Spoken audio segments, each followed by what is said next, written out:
Assalamualaikum warahmatullahi wabarakatuh.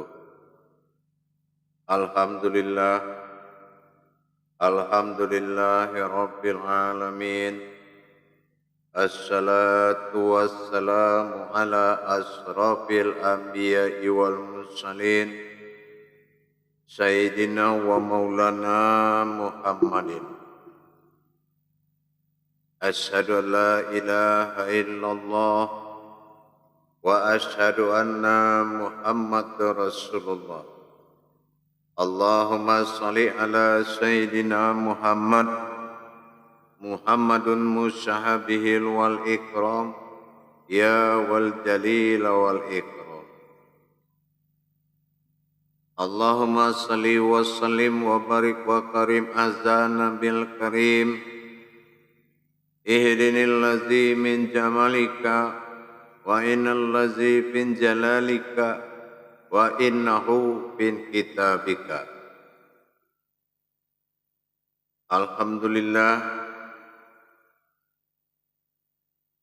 puji syukur kita kepada Allah Subhanahu wa taala atas rahmah dan hidayahnya, serta dengan izin dan ridhonya juga kita dapat menjalankan perintahnya, beramal dan beribadah. Bersalam kita tidak akan pernah kita lupakan. Marilah sama-sama kita panjatkan kepada junjungan kita, Nabiullah, Nabiul Akhirul Zaman, Rasulullah Muhammad sallallahu alaihi wasallam. Atasnya kalamnya kita lapaskan dengan membaca Allahumma sholli ala Sayyidina Muhammad wa ala alihi Sayyidina Muhammad. Alhamdulillah, para jemaah sekalian, bertemu lagi dengan saya, Guru Mursyid Syekh Nur Muhammad Buya Irwan Maulana Al-Khalidi, Sumatera Barat. Tentunya dalam YouTube kesayangan kita, Majelis Zikir Marifatullah, dalam YouTube Buya Pasaman Timur. Dalam rangka meningkatkan iman dan takwa kita kepada Allah, tentunya tidak luput daripada belajar. Belajar sungguhlah sangat menguntungkan kalau kita paham makna dan maksud daripada tujuan belajar. Itu adalah mencapai titik daripada kebenaran. Karena yang kita takutkan, kita bekerja tanpa ilmu, kita bekerja tanpa paham, dan kita bekerja tanpa ridho Allah. Agar tidak menjadi amal sia-sia, makanya kita diwajibkan untuk menuntut ilmu oleh Rasulullah sallallahu alaihi wasallam. Talabul ilmi faridatul ala kulli muslim. Insyaallah. Pada waktu yang diberikan oleh Allah dalam kesempatan yang dimuliakan ini, saya akan berbagi wawasan ilmu pengetahuan tentang ibadah, yang mana pada tayangan ini saya akan menyampaikan hal-hal yang membuat kebenaran sebuah nilai daripada zikir, yaitu makna hakikat daripada duduk dalam berzikir. Sering perlakuan terhadap af'alnya atau gerakan atau wujud atau tumbadil sebuah ibadah itu sering dilakukan hanya dengan satu jalan, dan jarang orang memahami kalau adab ini lebih tinggi derajatnya daripada sebuah ilmu. Bi'abdihi bidarajatan alal ilma. Artinya sesungguhnya adab itu lebih tinggi derajatnya daripada ilmu. Kita akan membicarakan daripada duduk-duduk ibadah. Jangan-jangan nanti ibadah ini yang kita lakukan dalam tingkat zikir atau bertasbih tidak sesuai dengan makom tumbadilnya, makom wujudnya, yaitu makom duduknya. Meskipun ini hanya berupa sebuah adab, tapi akan mengurangi nilai apabila kita melakukan tanpa adab. Kita umpamakan dari sisi duduk tadi. Duduk dalam berzikir ini ada beberapa macam. Apalagi kita menamakan sebuah ibadah. Ibadah itu ada pertama namanya tafakur. Yang kedua ada yang bernama tadzakur. Nah, yang ketiga ada namanya takharuk. Nah, ini dari sisi perlakuan ibadah sa'diyah ini dalam rangka mengimbangi daripada kodratnya adalah fana, mencapai titik fananya diri, itu kalau sedikit saja adabnya terlanggar, maka kefanaan itu tidak akan pernah ada. Yang ada hanya getaran dan bayang-bayangan sekilas. Ini sering dialami oleh para umat muslim yang tidak memahami daripada sebuah adab berzikir tadi. Pertama kita akan membahas tentang tafakur. Nah, tafakur ini kita sudah tahu bahwa makna dari tafakur ini adalah tafaraku atau mengintrospeksi diri dengan memahami diri, mengkaji dan memandang dan berzikir tentang sebuah kodrat-kodrat diri. Yang kedua, tafakur ini berfungsi dalam rangka amal wukuf. Bisa jadi dia berupa amaliyah, tetapi di zaman Rasulullah sallallahu alaihi wasallam tafakur ini pada hakikat zahirnya ada dua. Pertama berupa ibadah, yang kedua berupa ketundukan hati kita selalu kepada Allah.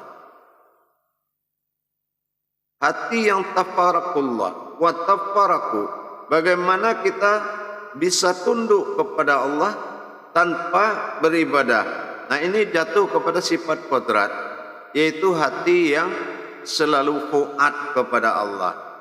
Fuad itu artinya dia selalu merasakan adanya Allah dalam hatinya, sehingga dia itu bisa menjaga baik dari segi perbuatan, sikap, tindak tanduk dan perkataan. Ini juga bagian dari tafakur. Nah, ada juga yang dinamakan tafaraku, ini adalah ibadah. Nah, dalam ibadah tafakur itu ada dinamakan sifatnya wukuf. Nah, kalau wukuf ini duduknya duduk tahiyat akhir. Nah, duduknya duduk tahiyat akhir, yang dimana itu duduk hakikat daripada wujud Islam yang sebenarnya, yaitu duduk tahiyat akhir. Nah, ini dilakukan dalam masa tafakur. Nah, duduk tahiyat akhir ini dalam tafakur, kalau kita habis sholat, kalau kita ingin melaksanakan, maka kita harus lurus selalu mengarah ke kiblat. Beda dengan yang lain nanti. Nah, kalau duduk zikir tafakur memang harus menghadap kepada kiblat. Beda dengan tadzakur dan takharuk. Jadi kalau umpamanya zikir tafakur, di zikir tafakur ini kita selalu bisa melibatkan diri kita dalam berkeinginan kepada Allah. Dia termasuk zikir qalbi, zikir sir, zikir batin, tetapi dalam rangka kita melakukan hajat. Keinginan hajat zikir dalam bentuk keinginan diri itu dinamakan tafakur, dan kita bisa menikmati hasil dengan diri kita. Nah, Nah itu kalau tafakur. Jadi ada zikir wukuf. Wukuf itu tidak bergerak daripada jasmani. Jasmani tidak boleh bergerak kalau kita melakukan zikir wukuf. Duduk, tetap duduk tahiyat akhir dan kepala tunduk kepada kolbi. Maka apa yang kita inginkan daripada sebuah ibadah zikirnya, kita bisa menikmati dan merasakan kodrat-kodrat atau lahut-lahut daripada zikir tersebut. Nah ini dinamakan tafakur. Dan kita bisa menikmati. Nah juga kadang-kadang ada juga jemaah itu yang dengan indahnya yang dia tatap dan dia saksikan dalam berzikir, ada juga yang tersenyum sambil zikir. Jadi alam bawah sadarnya tidak pingsan, tapi menikmati. Nah inilah paling indah-indahnya, yaitu tafakur tadi. Nah tafakur ini kalau dilihat adalah berasal dari kalam huruf hijaiyahnya ta, fa, dan ro. Nah jadi huruf hijaiyah besarnya ta, fa, ro tadi. Fa itu ibadah, fa itu batin, ro itu perbuatan. Jadi bagaimana perbuatan batin di dalam melakukan zikir? Suatu ibadah yang melihat perbuatan batin. Perbuatan batin ini yang akan disaksikan dalam berzikir dengan syarat kita tidak menggerakkan sedikit pun dari jasad kita. Baik dari mulut, lidah, tidak ada yang bergerak. Semua diam, hanya rohani. Ini yang dinamakan zikir tafakur. Tafakur ini kalau jatuhnya bertasbih, maka dia akan menuju makom. Tapi apapun itu, tafakur atau bertasbih atau berzikir, nah itu tetap kita bisa menikmati, karena tafakur itu menunjukkan adalah ayatnya diri kita kepada Allah, perjalanan batin dan menyaksikan perbuatan batin bagi diri kita. Dan itu memiliki rukun-rukun dan adab-adab tertentu. Kalau kita duduk zikir tafakur dengan duduk tahiyat akhir, pertama kalau kita berzikir itu tidak boleh ada tercium aroma keringat. Makanya disunahkan memakai minyak sunnah, terserah sunnahnya apa, asal tidak ada alkoholnya, boleh kita pakai. Kenapa? Karena seringkali zikir dalam tafakur ini, zikir yang selalu dikitari oleh malaikat, yang selalu disaksikan oleh malaikat. Nah, seperti di dalam sunnah juga, bahwasanya kita memakai minyak sunnah ini untuk mengindahkan daripada kedatangan para malaikat.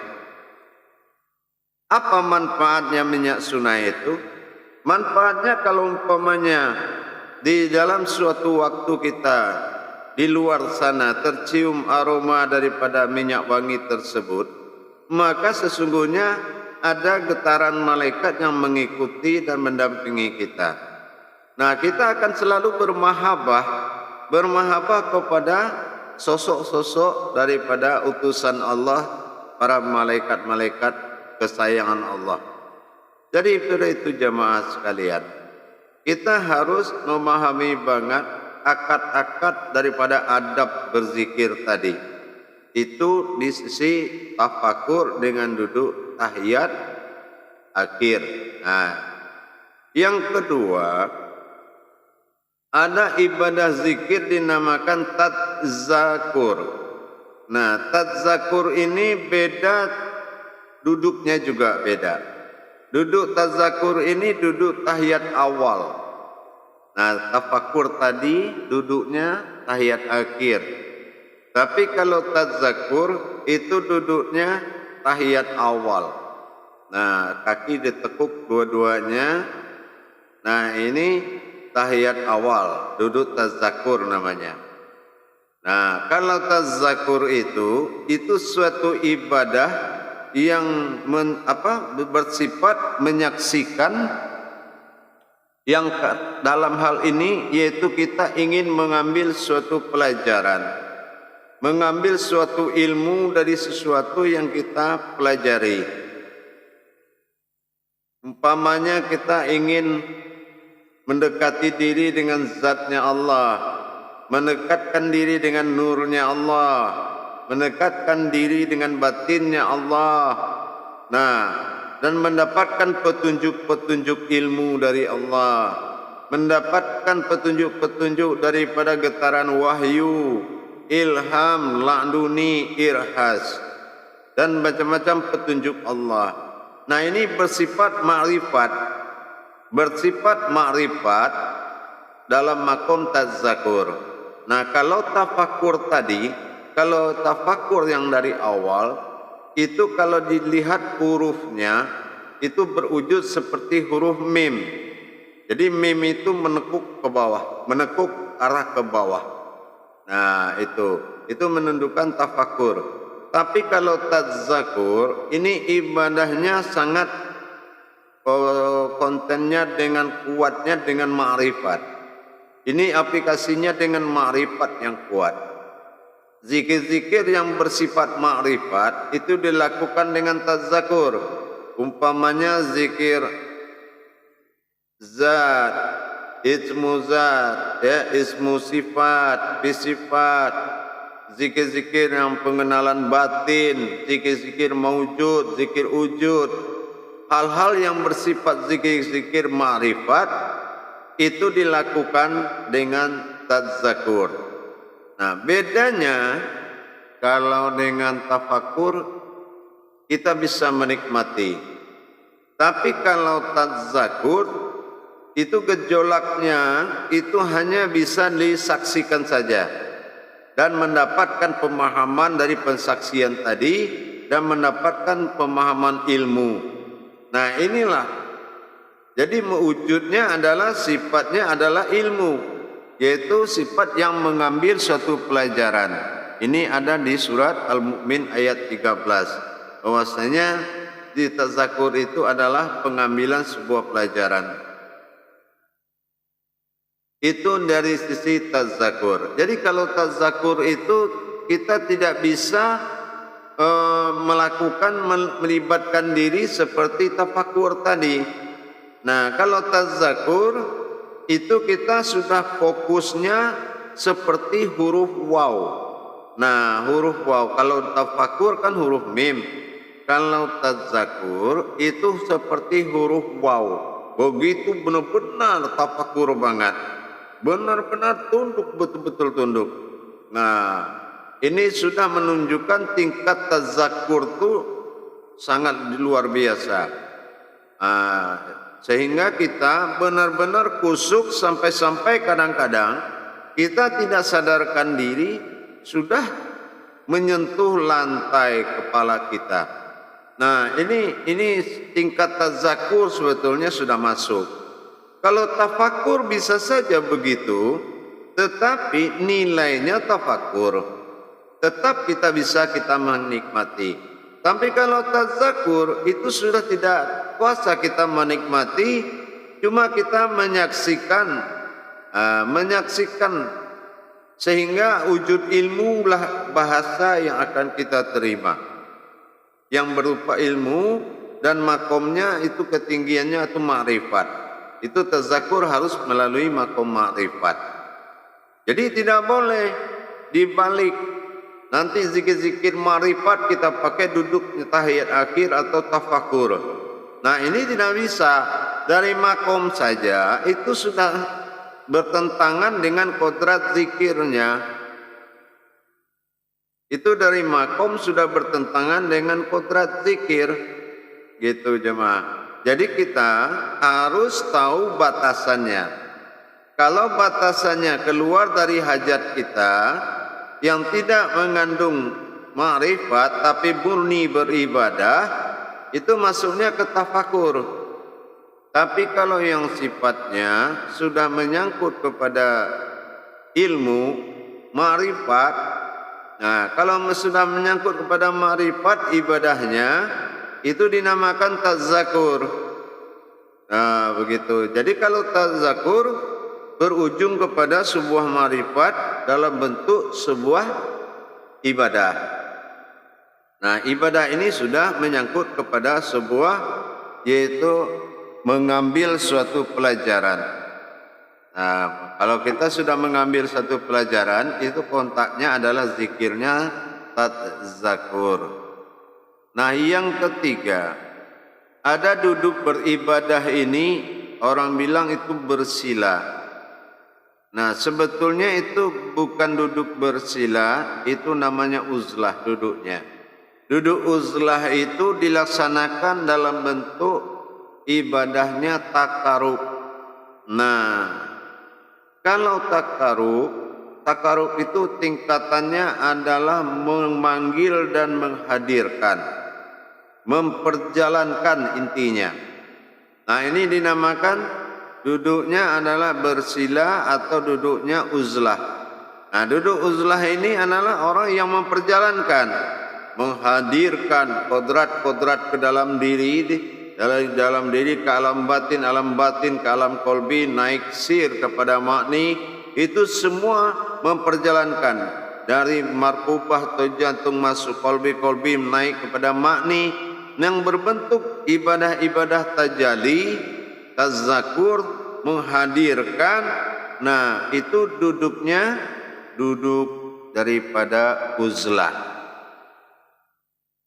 Jadi para jemaah yang dirahmati Allah, kalau tiga ibadah ini mengandung tiga adab duduk, nah ini kita jangan salah menjalankannya. Jangan salah kita menempatkan antara wujud duduknya dengan wujud zikirnya. Kenapa? Kalau wujud zikirnya seperti tazakur, mewujudnya duduknya juga tazakur. Kalau wujud zikirnya dinamakan uzlah, ya berarti adabnya juga uzlah. Nah, jadi seperti takarub itu. Kalau takarub kan itu sifatnya adalah uzlah, menghadirkan. Bagaimana menghadirkan batin bismillah itu mewujud kepada sifat ilahnya, dari ilah menuju rahman. Nah, itu kan sama dengan tazakur. Itu juga tazakur. Atau surat An-Nas itu, Allahumma bi rabbin nas, kita melihat itu bagaimana Rabbnya berbangkit dan menjadi ilah pada innas, menjadi Tuhan daripada manusia. Dia ambil alih panca indera semua, dan dia ambil alih dan dia kuasai kita. Rabbi, Ar-Rabb, dan dia menguasai. Itu namanya takarub. Nah, itu golongan takarub dan duduknya bersila atau uzlah. Begitu jamaah. Jadi kita ini harus tahu adab-adab daripada perbuatan ibadah. Jangan nanti kalau memang si kodrat ibadah itu pada hakikatnya syarat utamanya adalah melihat yang berzikir. Nah, dan ini yang penting kita dulu. Jadi kalau wujud hakikat duduknya Adam beribadah Muhammad nyata Allah pada nyawa, ini adalah kodrat yang duduk. Tetapi persoalan sekarang, duduk yang seperti apa? Dan zikirnya golongan apa? Apakah tafakur, tazakur, atau takharub? Nah, jadi ini harus sinkron. Salah sedikit, itu malaikat akan cepat menyampaikan kepada Allah kalau ini salah. Kenapa? Karena disinilah kejelasan daripada semuanya, zahir dan batin itu, bahwasannya zahir ini adalah sebuah sosok yang memperlihatkan perbuatan batin, yaitu perbuatan hakikat. Apa perbuatan hakikatnya? Seperti tafakur. Nah, kenapa zahir bisa bersila seperti itu? Karena tuntutan hakikat seperti ini. Nah, kalau memang tuntutan dari hakikat itu tafakur, ya wajiblah yang namanya jasad atau af'alnya Allah ini benar-benar mengikuti kode etik dari fi'ilnya Allah. Nah, kalau dia tidak mengikuti fi'il Allah, dari mana dia bisa duduk seperti itu? Nah, jadi disinilah kebenaran bahwasanya hakikat itu adalah penggerak daripada syariat. Jadi yang digerakkan syariat itu adalah tuntutan daripada hakikat. Maka dikatakan hakikat ini adalah hakikatnya dari syariat, bukan perbedaan syariat dengan hakikat. Nah, begitu para hadirin dan para jemaah sekalian. Jadi dalam rangka kita meningkatkan iman dan takwa ini, 3 perkara ini memang harus kita kuasai terhadap wujud daripada sifat tafakur tadi. Jadi ibadah daripada kita ini, 3 kodrat ini harus seimbang dan selaras dengan duduknya. Nah, kalau kita menerima ilmu dari guru, kita duduknya apa? Yaitu 2, bisa uzlah dan bisa juga kita duduk dengan duduk tahiyat awal. Nah, itu tergantung. Kalau tahiyat, kalau tafakur itu beda. Tafakur ini dia tuntutan diri kita, itu tuntutan diri untuk beribadah. Tapi kalau tazakkur ada kandungan ma'rifat dan ilmunya. Apalagi takarub bersifat uzlah, butuh konsentrasi tinggi dan rasa dengan syarat tubuh tidak ada yang berpisah. Kalau duduk tazakkur, kalau duduk tazakkur itu tangan tidak terpisah dari lutut kedua-duanya. Nah, begitu juga dengan takarub. Kalau takarub meskipun duduknya uzlah bersila, tapi tangan juga tidak boleh lepas dari lutut kita dua-duanya dengan tasbih dipegang. Nah, juga itulah yang paling penting. Jadi jangan salah menjalankan kalau zikir itu memiliki adab-adab duduk. Nah, mudah-mudahan ini tidak dilupakan. InsyaAllah selalu ingat habis sholat itu. Jadi kalau umpamanya kita habis sholat, contoh sholat fardu di rumah atau di masjid kalau kita yang imam. Nah, kalau umpamanya kita ingin melakukan rabitah habis sholat, kita ingin mengadakan rabitah al-wasilah dan kita ingin mengadakan rabitah, maka kita harus 30 derajat dengan duduk tadzakur, kita mengarah ke 30 derajat ke kanan dari sejadah kita. Arah kanan dari sejadah 30 derajat kita melakukan tadzakur. Nah, kalau duduk kita dalam masjid ingin umpamanya melakukan uzlah dengan kesempatan waktu yang ada, maka kita murni berpaling 90 derajat dalam arti mengarah kepada posisi selatan banget. Nah, gitu. Jadi kita duduk bersila. Nah, namanya uzlah. Nah, apa yang kita lakukan? Umpamanya menghadirkan 3 kodrat sebelum berjalan pulang. Nah, boleh. Tapi kita duduk uzlah. Nah, itu namanya takarub. Baru kita hadirkan. Mana yang menghadirkan bismillah itu? Rab, dia sudah naik, baru kita pulang. Nah, itu melalui tadzakur, takarub. Nah, kita karena itu memperjalankan. Jadi sifatnya adalah takarub. Nah, berarti kita bertakarub dulu. Nah, duduknya jangan lupa, itu duduknya duduk bersila atau uzlah. Nah, duduk bersila kita melihat ke arah selatannya kalau dari kiblat. Nah, jadi jangan menghadap kiblat. Nah, tazakur juga begitu, 30 derajat harus miring dari arah kiblat. Kecuali tafakur. Tafakur ini itu pun kalau melanjutkan ibadah yang berkaitan dengan solat. Tapi kalau ibadah itu tidak berkaitan dengan solat, umpamanya sa'adiyah tidak langsung, nah kita harus miring juga 30 derajat. Nah, gitu ya. Miring juga 30 derajat kalau kita lakukan di rumah. Kalau di masjid tidak mungkin kita melakukan tafakur. Kenapa? Karena di situ ada hukum syahadah yang mengatur. Masjid itu dikuasai oleh hukum syahadah, yaitu hukum langsung, hanya solat. Beriktikaf beda. Kalau beriktikaf ada sesuatu hajat khusus kita beriktikaf di masjid, itu pun harus tidak mengganggu barisan jamaah, umpamanya di pojok-pojok atau di mana, itu boleh insyaallah. Jadi begitu para jemaah sekalian, wawasan dan ilmu pengetahuan berbagi kita dalam rangka meningkatkan ketakwaan kita kepada Allah. Memang hal ini kecil di mata banyak orang, tapi bagi kesalahan itu cukup besar. Jadi kita jangan mengentengkan suatu masalah sehingga kita tidak takbur di dalam beribadah kepada Allah. Hindari masalah itu serapi mungkin, bukan harus diberikan pengertian.